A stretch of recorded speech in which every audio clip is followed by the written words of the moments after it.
Ayan na. Wala na yun?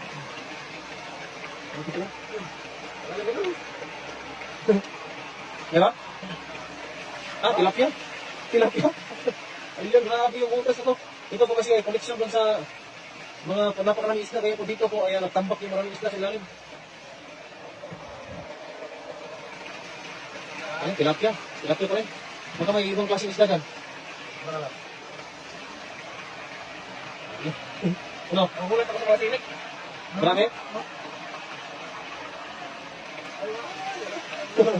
Tilapia pa rin. Pwede na yan. Puno yung balde mo dyan. Ang dami yan. Ang dami yan. Nasa ilalim pero. Dadahan ka na. Ito, maliit lang po na butas pero. Mabangga na mga kamay ko eh. Maliit lang po na butas pero puno-puno ng biyaya sa ilalim. Ayan, tilapia. Grabe. Ito mo ito ay, tilapia. Ayan. Puno yung ano mo. Puno yan, napakalaki talaga dyan.